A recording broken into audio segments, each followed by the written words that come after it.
All right, welcome back to the House Judiciary Committee this Tuesday afternoon, April 7th. We are continuing our testimony on S-209. We didn't quite get through a witness last week, so we've invited Lauren Hibbert back to complete that testimony. And after that, we're going to be heading down to room 11 for a walkthrough of the forensic facility bill with corrections and institutions. But if you can join us, Lauren, thank you.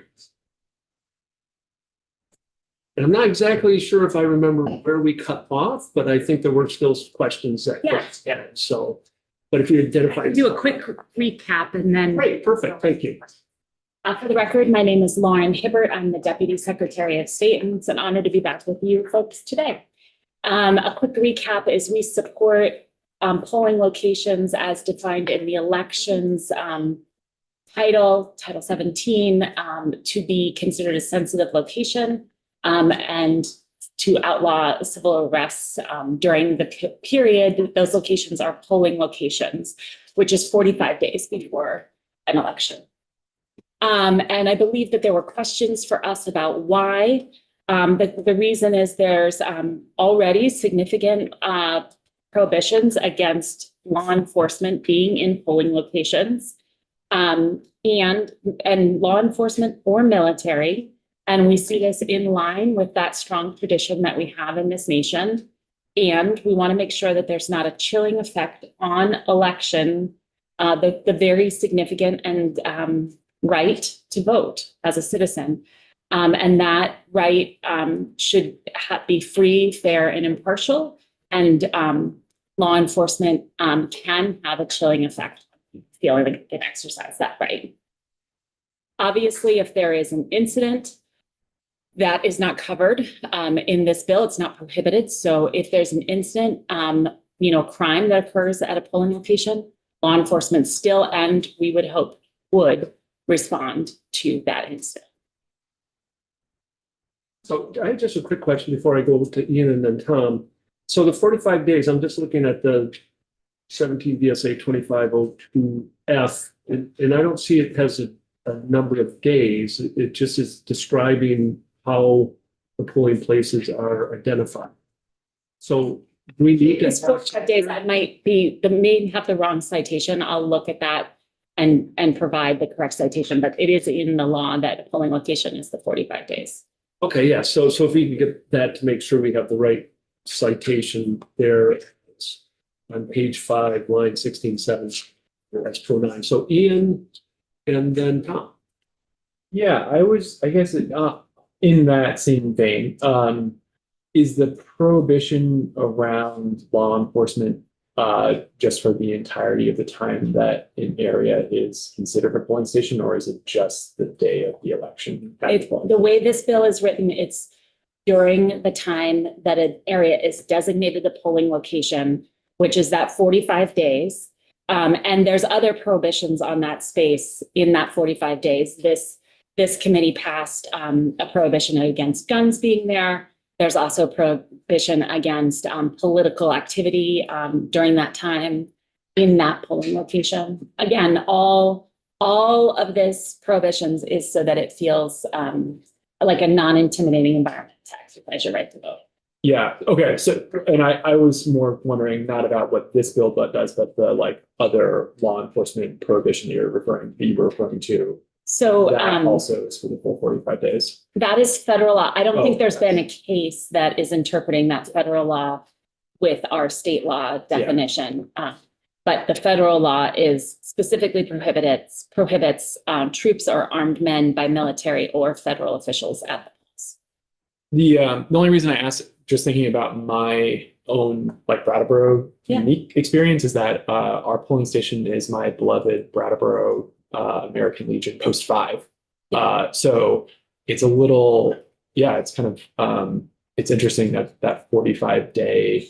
Well, people are there in their official capacity as law enforcement, or they're going there for social activity, because there's a difference. I think they probably go. I wasn't even thinking about law enforcement specifically, but any of those prohibitions would apply to the American Legion for those 45 days, I guess. Yes. Oh, okay.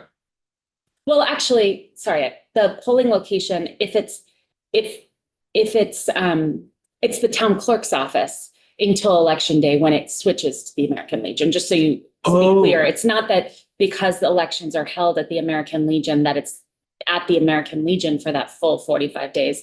It's your clerk's office, and then it switches to the offsite location on the polling day And location. that makes sense because people could vote early at the Exactly. clerk's office. So Yes. okay, so it's That's just the that difference. clarifies. And I it just so want to much. give a gratitude to Shanchi, who's our elections director, who was giving me the signal from the side. Okay, yes, okay, so that makes, so that really, that makes a lot more sense. Yes. Great, thank you. Tom and Karen. You reminded me. So I'm working, I've got on my cruiser. Oh, it's time to vote. I can pull into my cruiser, get out my uniform, go and vote. Yes. You're there as a civilian at that time. Well, You're actually, I'm working. you're still on duty, but yes, you're there exercising your personal right to vote. Karen and then Alicia and then Zach. And I'm wondering if this is what the chair was getting at about defining the polling place, or I wonder if it's just a switch of language, because I wrote down that it was for 30 days. That was incorrect. It's That- 45. Okay, That was what I believe was the information from your legislative council, but it's 45 days. okay, but then if I'm looking at the reference, it's a 32, so there is just confusion on that, so we can figure that out, okay. It's when the federal law shifted to allow for overseas and military voters, Okay. it's that 45-day window. We're required to mail ballots to our overseas and military voters 45 days before the election. So that shifted when the election period Okay. started. So you heard that 30 days? too. Yes. I'm like, wait, I just wrote that down, okay. Yeah. Great. Alicia. So I guess, so our polling place is also our police department. So how does that work? That Our town office includes, Yeah. we're a small town, we have everything in one building, so. I think as long as it's not 100% intermingled, it would be fine. It's more that there's an active law, from my read, and I think how we would advise your town clerk is just an active police presence doing civil arrests in the polling location. Not just the presence of them in the building. Not just the presence of them. Okay, that's why I just want to make sure. 'Cause- And I think there would have to be some guidance that we provide, knowing that there's small locations like yours. Yeah. Zach. So Lauren, I guess picking up on where we were last week, one of the things that we were talking about is non-citizens going to these polling places. And presumably, the only reason that you're going to a polling place, I would assume, is to vote. You could be going with a loved person, but yes, Sure. So you could be going with a partner or a loved one. Yeah. My question, I guess my very first question is how many municipalities currently allow non-citizens to vote in the state of Vermont? I believe we're at 3: 3. And those cities are? Burlington, Winooski, and Montpelier. Okay. And one of the things that you had mentioned last week, and I'm going to paraphrase, I'm not going to quote you directly, but you had mentioned that there are a number of non-citizens that are very fearful and worried about going to these polling places, even with their loved ones. They don't have the ability to vote, but they're going with their loved one to the polling place. And they're fearful of going because of potential law enforcement interactions or altercations. And not, again, paraphrasing, not word for word, but I think captures the spirit of what your concern was. And if I could just say, I think there's concern among citizens as well. But it's citizens and non-citizens. Sure, I appreciate that clarification. And so one of the things that you've mentioned is that they were fearful of being identified. So I'm curious, how would federal law enforcement identify these individuals? I think that they're fearful that they will be stopped by law enforcement while if they're citizens while they're voting, or while they're non-citizens while they're with somebody who is voting. But why? Like, how would federal law enforcement pick them out of a lineup? How they're picking them up in a variety of. But what is, how? I'm just. I don't know how ICE is identifying who is a citizen or non-citizen. That's not my area of expertise, but it is happening that ICE is stopping people in the course of their daily activity in the world. What they are using, I don't have the experience. Because I think if I'm reading in between the lines, what's being insinuated or alluded to is that there could be racial profiling happening. There could be, yeah. Which, again,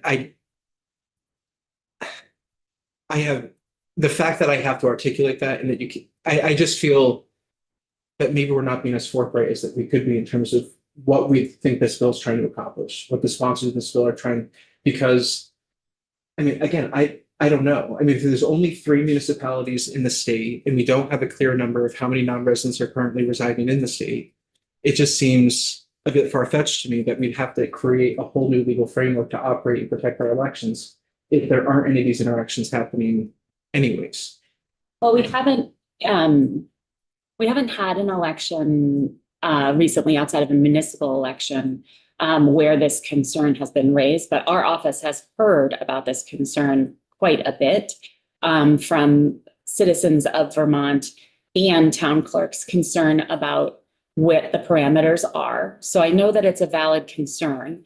And I know that based on what we're hearing, that individuals are concerned that their skin color, their primary language are being used for detection by ICE. But other than that, I don't know how ICE is determining who they're stopping at any given time. Right, but if the legislative intent of this bill is to protect people based upon the color of their skin, then I would think this would fly in the face of constitutionality because we're protecting one individual class over others. I don't think that this does protect people based solely on their skin. I think that there is concern, even if you are the whitest Vermonter who's lived it, your grandfather was born here and you've lived here forever. I've heard concern about law enforcement being in polling locations. And I think that is the legislative history behind the federal prohibitions against law enforcement being in polling locations. Is it's seen that just like we don't have law enforcement standardly in our places of worship or our place or in the hospital system, this is another sacred time where we do something that is sacred, an agreement that we have as a citizen between us and the country to vote, and a responsibility and right to do so. And having law enforcement there can have a chilling effect for everybody. Now, I have not looked into the race of people who have contacted our office. That would be inappropriate as well. But we have heard inquiries about, will law enforcement be at polling locations? And do you feel like I think at the outset of your testimony today is that you recognize that there could be exceptions to this in terms of why law enforcement would be there. Right, if there's a crime occurring. What about the suspicion of a crime? Yes, that would be another. Because, and I'm glad that you agree with that, because under 52 USC subsection 10307, election fraud in general elections is a felony. It's a federal crime. Yes. And so if law enforcement was there to prevent said crime from occurring, they would have the reasonable authority of having a presence there. I think there's a lot of factors that would be taken into account of whether or not there was a reasonable suspicion of election fraud occurring. But if there was reasonable suspicion of election fraud occurring, then yes, law enforcement would have a valid reason. But what goes into reasonable and what factors are on the ground would be a determination made by a court, not by us. So if non-citizens were going with their loved ones to a polling place and there was suspicion that these non-citizens were going to vote, that would allow federal law enforcement to be there. I would question why there was suspicion that they were going to vote. But that goes back to exactly back to my point, is that this is a race bill. Because unless we're precluding this on race, how would you possibly theorize that someone's not an illegal resident? That's what I'm saying back to you too. But that's the whole is point, how is there has to be some guardrails there. How would law enforcement have reasonable suspicion that a non-citizen was voting in a polling location? What would the evidence be? That's what I'm saying would need to be determined by a court.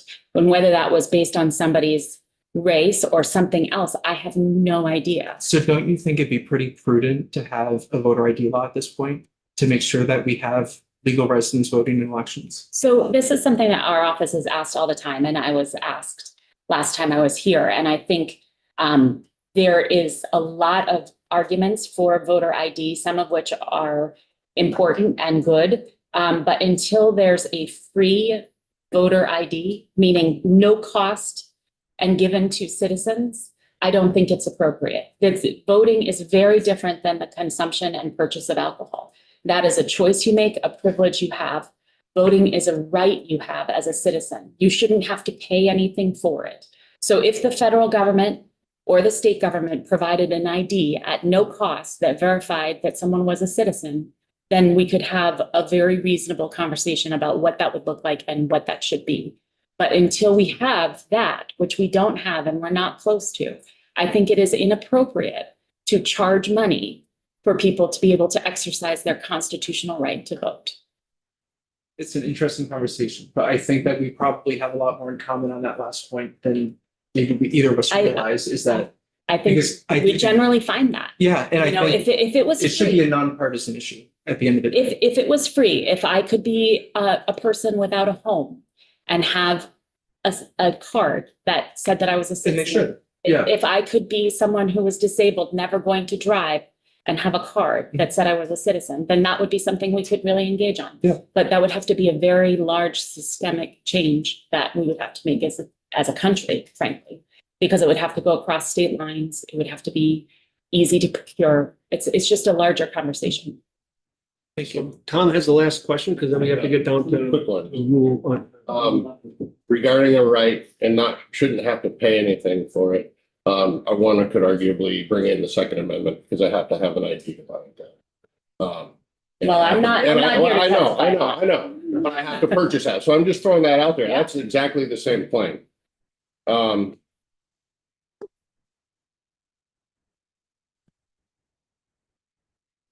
Both of my other ones.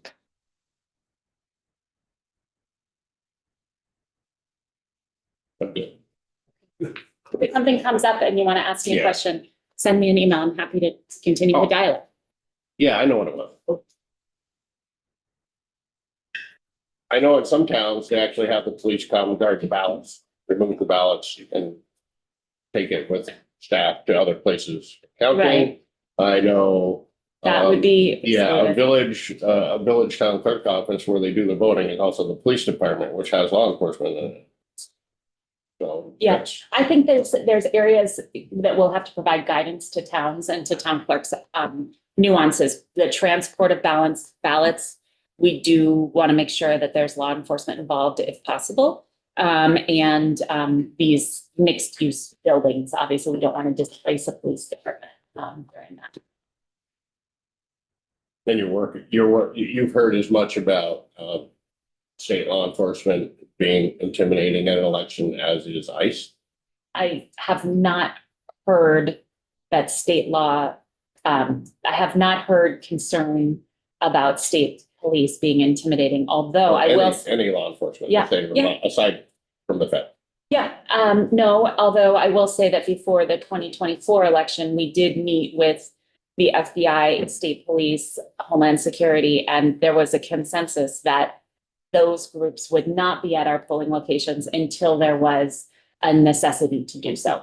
And that's pretty typical pre-election planning for us, is that coordination with those three entities. And it's specifically in certain towns, local law enforcement too. All right, thank you very much. And we're going to move to room 11. We'll be starting at 2:30 with a walkthrough of the forensic facility bill. So we're off.